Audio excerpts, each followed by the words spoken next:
This is a great applet because it's doing exactly what I would be doing in the real experiment. It starts out like this one here, and then it has all kinds of things set up for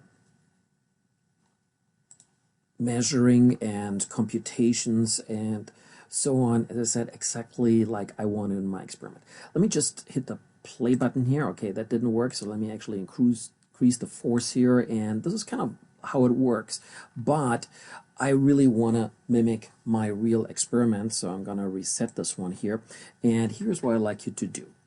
Change to the double compound, and when you do that, notice the little hand grabs right here. This is where the spring scale would be, and this little part right here, that would be the hauling line, and if you increase the applied force, you can see this is what's called the hauling line. The other four that you see here, these are the segment lines or line segments, and that's also in a pulley system the ideal mechanical advantage, which by the way they have written right here. Notice it says 4 right here. I consider this one over here, by the way, the cheat sheet. All right, let me introduce you to the whole thing here. So again, I'm gonna reset all of this. So double compound, I like you to increase the load to the maximum of 10 newtons, which is 1 kilogram. I actually use the same number in my real experiment. Increase the distance to as much as you can, 0.2 meters. I actually prefer 1 meter, but I think the reason that they didn't do it is that if you were to lift this one here 1 meter, you would actually have to pull this one down the hauling line here 4 meters, and that gets off the screen. Maybe that's why they restricted it to 0.2 meters. Okay, if we left the friction at 0, then we would get perfect data and 100% efficiency, which is not the case in the real experiment. We do have friction between the segment lines and the pulleys, and of course we also have to raise the lower pulley system here, which by the way they didn't put in here as being used for the analysis, so they assume that it actually has no mass. That's a little bit off. Oh well. So let's increase the friction here, and I just use an arbitrary value of 0.24. It could be lots of things. Oh, by the way, as you can see, this one here has 2 significant figures. This actually also has 2 significant figures, okay? Notice here, right here. So this is actually 0.20, and this one too, this also has 2 significant figures. Actually kind of 3, but let's call it 2. All right, so we're going to deal with 2 significant figures all the way through here. The pulley diameter we really don't need. I think that affects actually the friction simply because they're larger, so the line segments have more contact. So we're just going to leave it at the 0.2. Then this one over here, the measurements, we're going to turn these on, and then actually it says right here only the first 5 are displayed. So if I check them all, you know, I would have to turn some off so it can show the lower ones. So let me just leave it on here. By the way, all these measurements here, I call this the cheat sheet because this is virtually what you find in my table on the real experiment as well as this applet simulation. All right, other things we could do is we could show the forces on strands here. Actually, I haven't tried that yet, so let's see what happens there. Okay, I'm not sure if I see something here. All right, oh well. Let me just reset this one here and turn it off. Haven't investigated that yet. Anyway, we could also look at it from the side or the front, but I actually do want to look at it from at an angle because here I can definitely see it has 4 segment lines. On a side view, actually 2 of them overlap, so it's hard to see, right? Also, we have 4 segment lines, and later for the triple compound, we have 6, and then for the quadruple, we're going to have 8. And if you count them, it is 8. And of course, this one that you pull on here doesn't count for the segment lines because that's the hauling line. Let me go back to the double compound. By the way, notice that the first line segment is attached to the upper pulley, and that therefore we will get an even number. Sometimes I rig it up in the lab just like that, starting at the upper pulley, sometimes at the lower pulley, at which point I actually end up with an odd number of line segments. But that doesn't matter as far as figuring out the experiment is concerned and taking the measurement. In any case, we have 4, 6, and 8 segment lines or line segments, which you will find in the table in the lab menu. Okay, let's start out with double compound.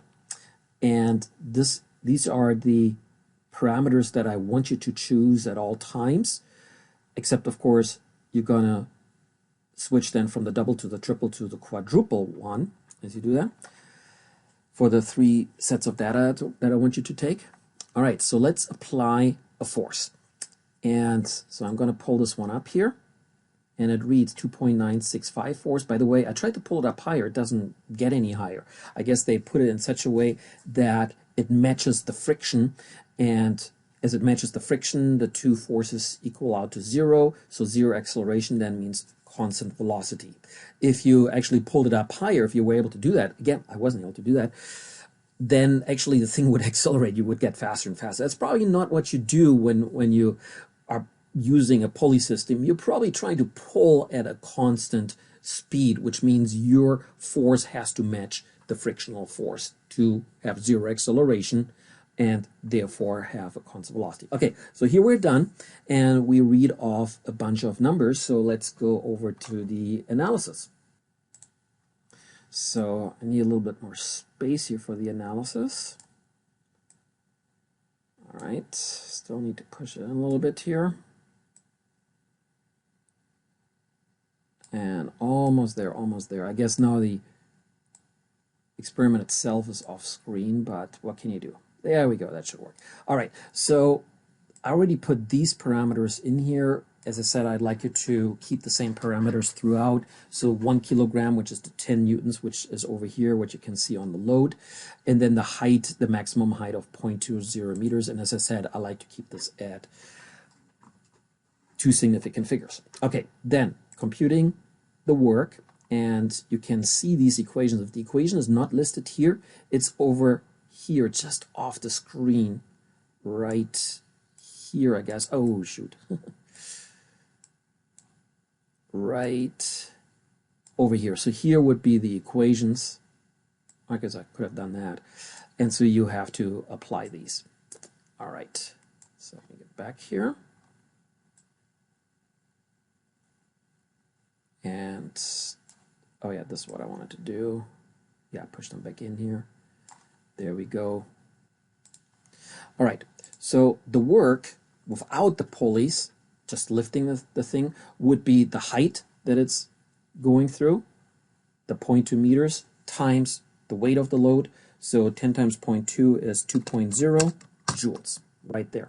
By the way, that's this one right here. The work output is also that what I call the work without the pulleys.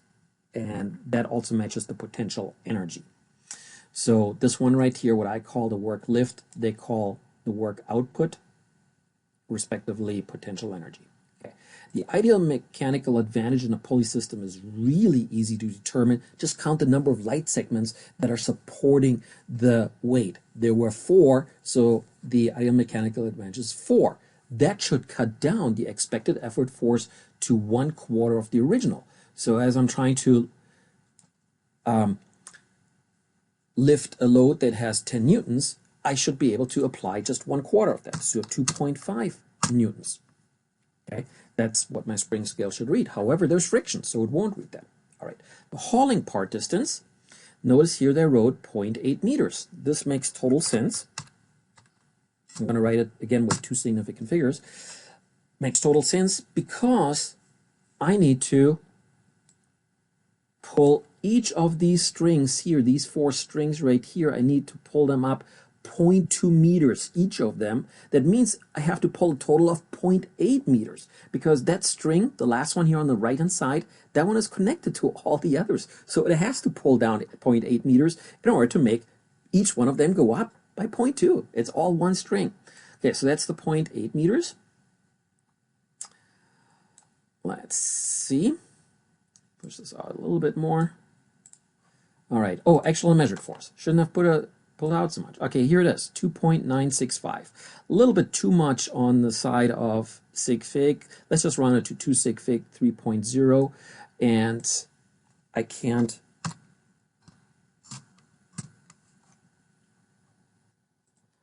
actually measure that accurately anyway in a real experiment, I mean, I can only measure to 2 sig fig with the spring scales that I have. So 3.0 newtons. And I do need that measurement from here. It needs to tell me that. That's what over here in the spring scale, right here, what the handle's grabbing on, that's what I would read off right there. All right, so let's see what else we got. Work without the pulleys then actually means me pulling with 3.0 newtons for a distance of 0.8 meters, which means I come up with 2.4 joules. That's the amount of work that I put in. That 2.4 joules matches this one here, what they call the work input. I call the work done with pulleys. Same thing. Of course, again, I rounded to 2 significant figures. Okay, the actual mechanical advantage is comparing the work done with the pulleys to the work done without the pulleys. Notice I actually had to invest more work into it because of the friction than if I hadn't done it, but at least the pulley system made it easier for me. It cut down the expected force, respectively the actual measured force, from 10 newtons down to 2.5 or 3.0 newtons. So it makes the job easier. I'm not going to get a free lunch. It's still the same amount of work, respectively even more because of the friction. In any case, the actual mechanical advantage is being multiplied, I'm sorry, not multiplied, determined by dividing the 10 newtons here, the load force, by the applied force. So 10 divided by 3.0 comes out to 3.33333. Technically two significant figures, but for the mechanical advantage, I really like to have integers there, because you're not going to talk about a machine and say, hey, it has a mechanical advantage of 3.33. No, let's just call it 3. That's good enough. By the way, when I uncheck a few things over here, we can see, there they are, right? So here is the ideal mechanical advantage of 4, again, the 4 line segments, and then here the 3.37, and as I said, I rounded to the nearest integer, which is 3. All right, and then last, the efficiency, that would be the lift work here divided by the work done with the pulleys. If these two were equal, we would come up with 1 if we divided them, which means 100% efficiency, but we're dividing by a larger number, so we get something less than 1. In fact, we get 0.84. Notice this one over here, right? So as we divide these two, 0.84, but then we're gonna,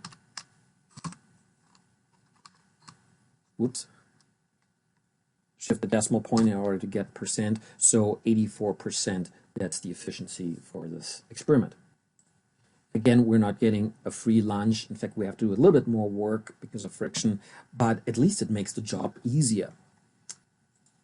The biggest pulleys that you see these days, I believe, is actually in shipyards where they're unloading containers from container ships, and they have these huge pulleys, and therefore the machinery has to apply less force. They still have to do the same amount of work in order to lift them and then place them somewhere, but at least the machines can do it. All right, so what you have to do now is you have to use the applet in order to complete this one here using the triple compound and quadruple compound pulley systems. But just in case that the applet is not going to work for you, I actually will record this for you. But you still would have to do the calculations. All right, so here I'm going to reset this one here from my double compound, leave everything else the same. You can click on everything here. And now switch to triple compound. There it is. And yeah, everything else stays the same. And I'm going to apply the force. Again, this is where it actually maxed out. And we give it a little time here.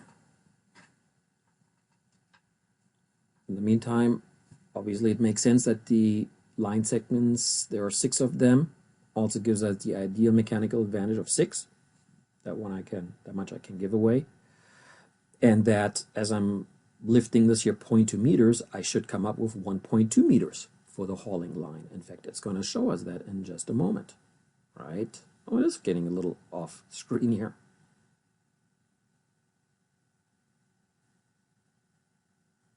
Oh, it really goes off screen. Okay. There it is, 1.2 meters, right? And then this one here, again, you can use as a sheet. And I would have to click a few off after you read these off here so you can see the remainder. So these are the remainders, right? There's the 6. And I like you to also calculate them in the table. All right. And preferably, I like you to do this simulation here. Only if the simulation doesn't load for you on your computer, yeah, go ahead and use what I'm showing you here. All right, I'm going to reset this one here. And then click on quadruple compound, and there would be 8 lines now. Again, I'm going to push this one up. Apparently, we need only 1.6 newtons because there are so many segment lines supporting it, so it really cut down on that. We have 8 lines supporting it, so the mechanical advantage is 8. And if I divide 10 newtons by 8, I come up with 1.25 newtons. That would be the ideal force. I gave it a different name, right? What did I call it? The expected effort force is what I gave it the name. But of course, the applied force, the actual applied force, is larger due to friction. And in a moment, we will see that the hauling line goes down by 1.6 meters because it needs to lift each one of these 8 lines by 0.2 meters. There it is, 1.6. And again, these are actually the first 5 measurements here. So you can jot these down or use them as a cheat sheet. And then we're going to turn these off here and you can see the remainder there. All right, that's it for this pulley simulation.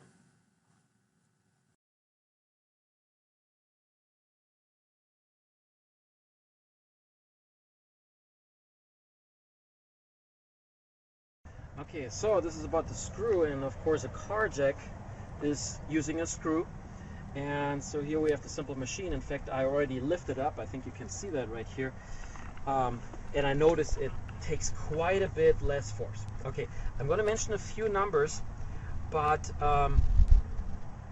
don't write them down at that point. In fact, I will explain in a moment here why not. Okay. I take this car regularly to the dump to get rid of the garbage, and they have an electronic scale there, and it always comes in at like 4,000 some pounds, and when it's empty without the garbage, pretty much exactly 4,000 pounds. Well, I have a couple of kayaks on top of the car now, and then I have some stuff inside, so let's assume that the total mass of the car right now is 4,200 pound mass. And again, don't write that down at this point.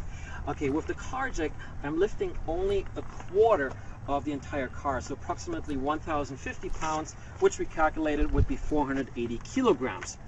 However, I'm actually not lifting the tire or any of the suspension here of the axle, so it should be actually appreciably less than those 480 kilograms, and of course the engine block is in the front.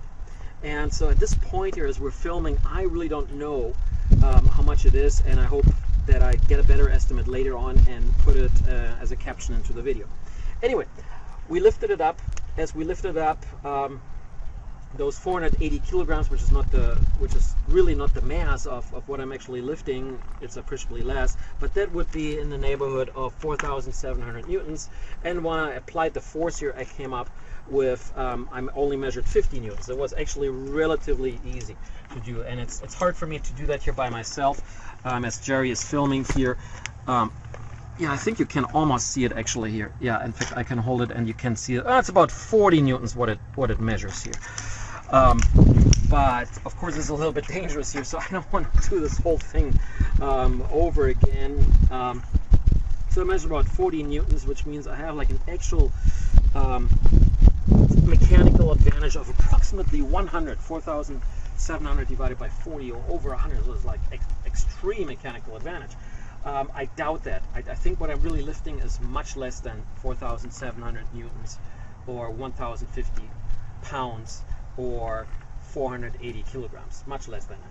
Okay, Anyway, I lifted it up to a certain height. We measured that. Again, I'm also not going to mention that, but now I'm going to let it down, and the only thing that I do during the video here is I count the rotations that I let it down, and that of course would be also the rotations that I put in. So it's the number of rotations times 2 pi times the radius. We measured this one here to 22 centimeters.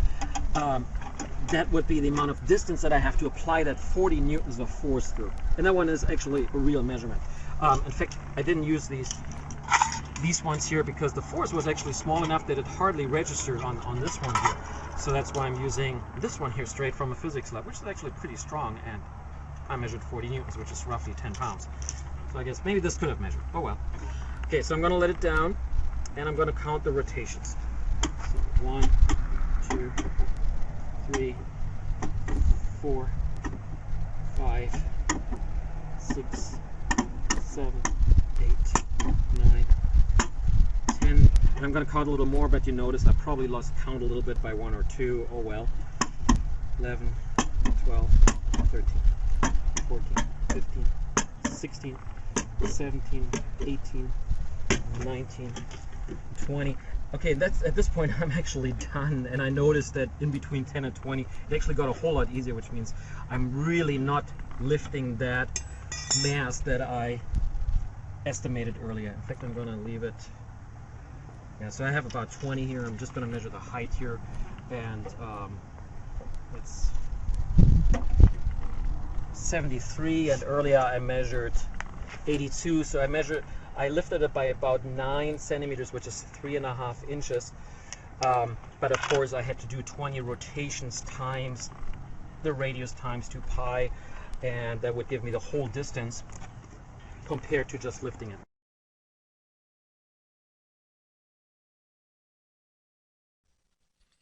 This is the analysis for the example data for the screw, which was a car jack that I used to jack up my car. And here is a narrative that I'm just going to read.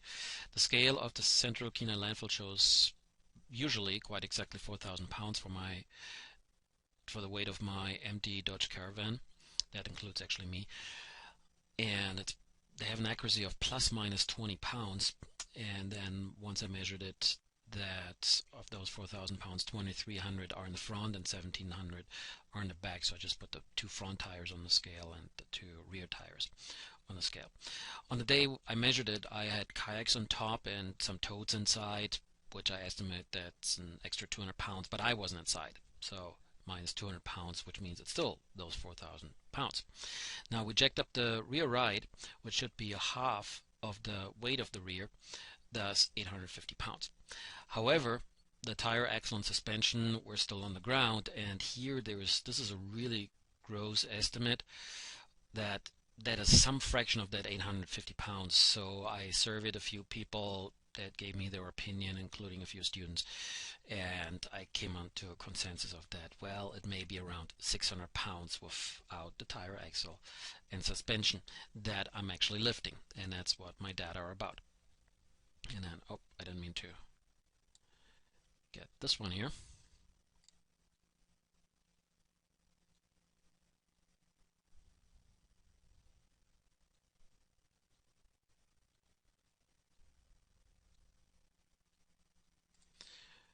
Okay, and here's the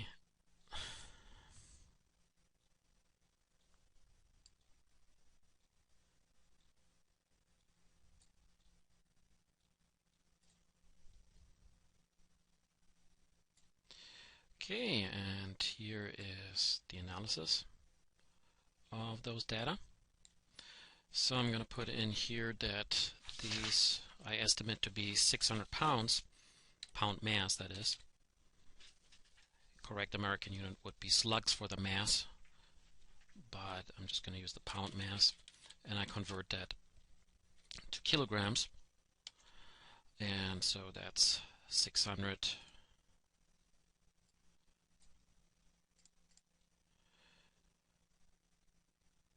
divide by 2.2, and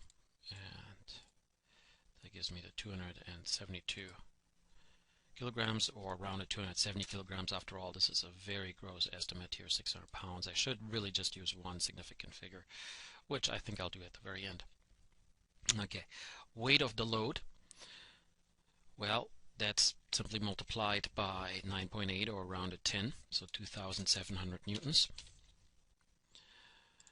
The height, well, that's the height that I jacked up the car and I measured 0.09 meters. And the work that I would have to do without actually using a car jack, so that would be then 2,700 times 0.09 meters. 0.09 meters is 9 centimeters or 3.5 inches. There you go. 243 joules, or simply 240 joules. The lead of the screw is this one here. It's the distance between adjacent spiral, and this one here on this car jack here doesn't look like a spiral, but you can imagine that it should be. In order to move through here, it needs to be spiral. So the distance between the the distance between two consecutive spirals is 0.5 centimeters or 0.005 meters. Incidentally, that's also the radius of the shaft, so 0.005 meters.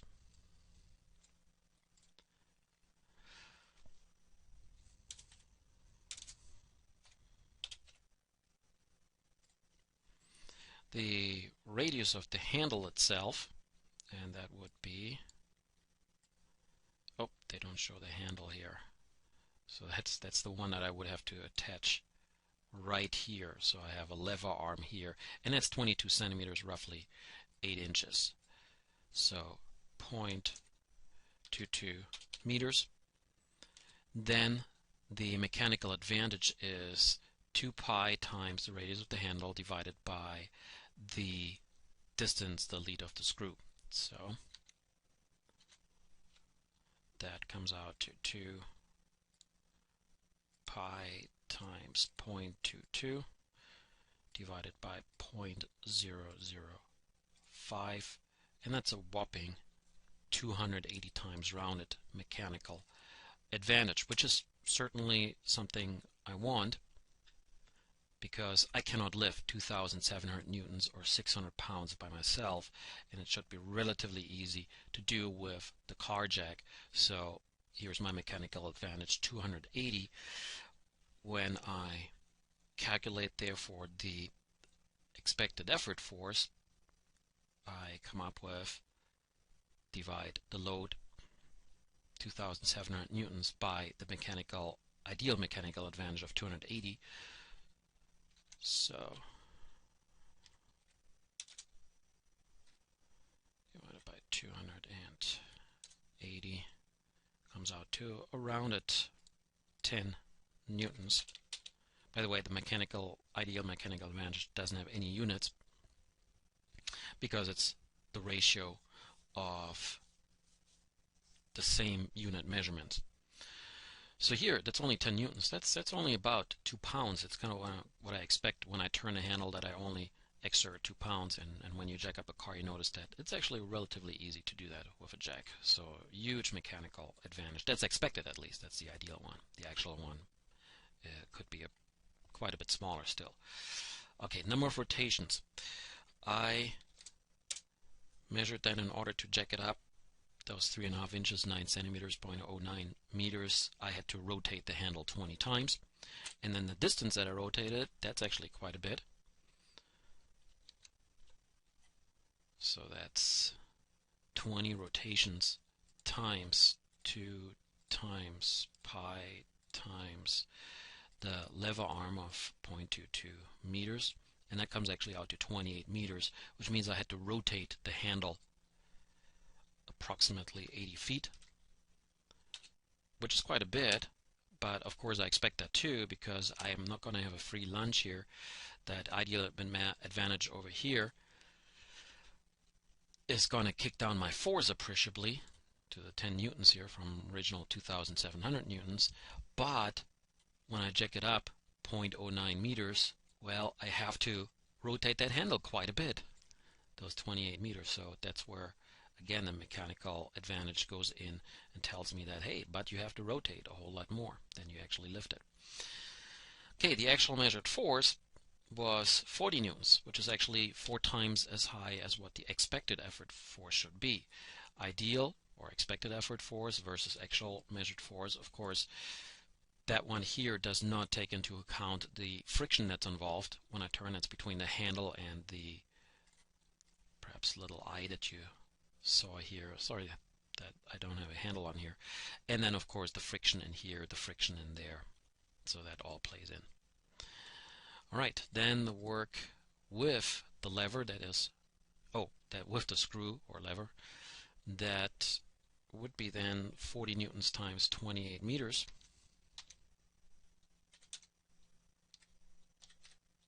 And that comes out to around at 1,100 joules, which is quite a bit more than doing it without using the car jack.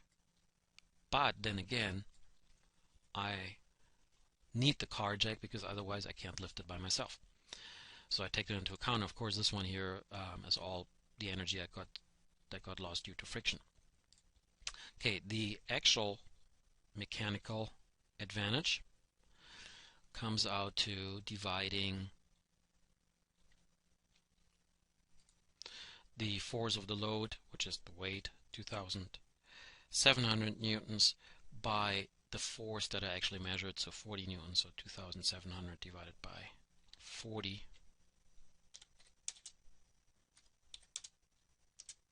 So that's around at 68. And then finally the efficiency, which is divide the 240 joules, just lifting the car with bare hands, by the 1,100 joules lifting the car actually with the car jack. So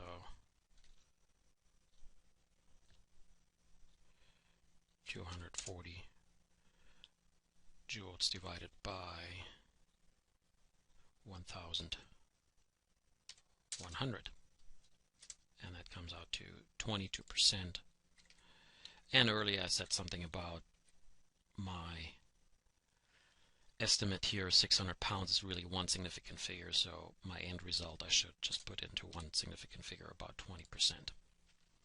And those are the example data for using a car jack.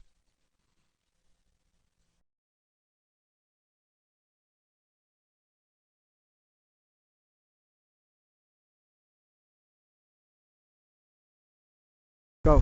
Okay, so this is about the inclined plane. In this case it's a ramp, and I think I have to speak up because there are cars here and we're outside. Okay, so I'm going to pull it all the way up the ramp we measured earlier. That's 24 meters. I put all this weight in here, which is pretty much a couple of buckets full of water. If you want, come over here and just show that there's a lot of water in here. And this one is full of water to put enough weight in there. We weighed everything earlier and we came up with 64 kilograms for the entire thing. And if I try to lift that,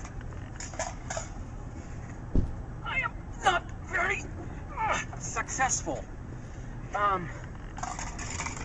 So rather than lifting it up the stairs, I'm going to use this ramp here, which should be relatively easy. And of course you can see that I can pull this easily. So I'm going to attach the scale here. Again, this is measuring in pounds. I have to see that what it's doing in the horizontal. In the horizontal it's actually almost zeroed, so that's pretty good. I don't have to add or subtract anything. Okay, and then I'm going to pull here, and I'm measuring about, actually this time around, let's see, I'm measuring only 12 pounds. Earlier we measured a little bit more, but let's go with the 12 pounds that I just measured. Okay, so here we go, and then I just pull it all the way up. And this is pretty easy. Of course, I'm not going to get a free lunch. I have to apply my effort for a much longer distance for these 24 meters here, which is about 70 feet. While over there, if I lifted it up the stairs, I had to exert a huge amount of force, kind of like 600 some newtons, or about 140 pounds. to lift, but I only would have to lift it 0.87 meters up the stairs. Again, I'm not going to get a free lunch here, but that would be a whole lot harder, which of course is the idea behind a simple machine just such as the ramp, to reduce the amount of force with which I pulled versus lifting it. But again, I have to apply that over a much longer distance. Okay, so again, yeah, I measured 12 pounds. The mass of the entire assembly here is 64 kilograms. And again, unfortunately, this is measuring in pounds. Oh well. And then the entire length of the ramp is 24 meters. And if I lifted it up the stairs here, we measured that as well. It was 87 centimeters, roughly 3 feet. All right, good. Thank you.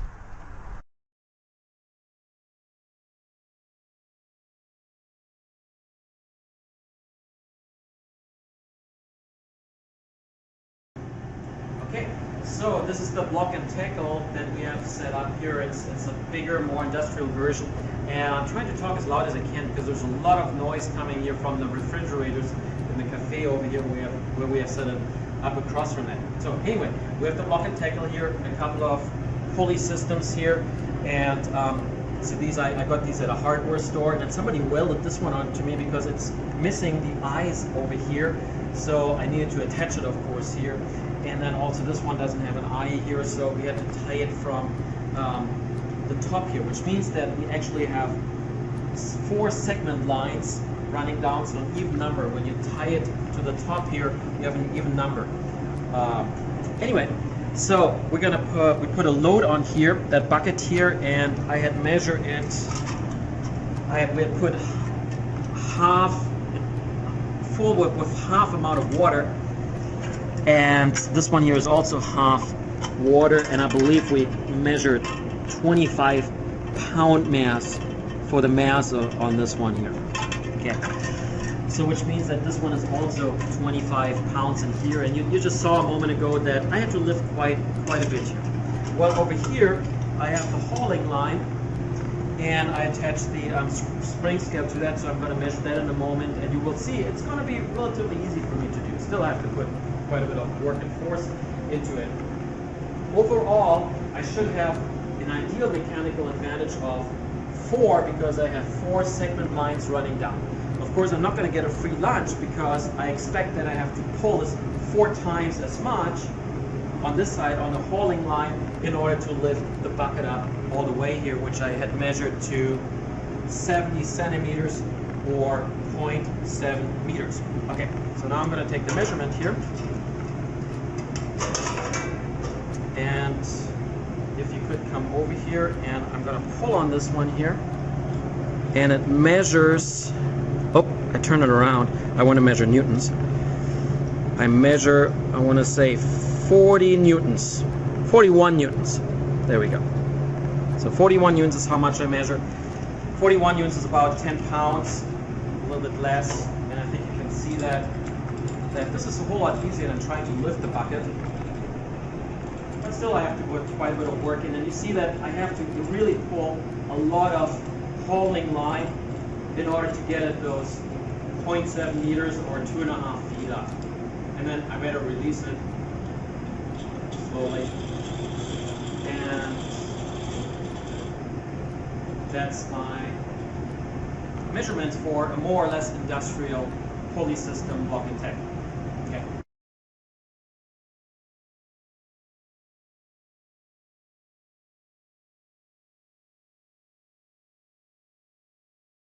Okay, so this is about the lever, and more or less an industrial lever, which is the shovel here with which I'm gonna lift the armchair. And I have to say it already that this is a whole lot easier to lift at least half the armchair with the shovel than compared to with me lifting it by hand.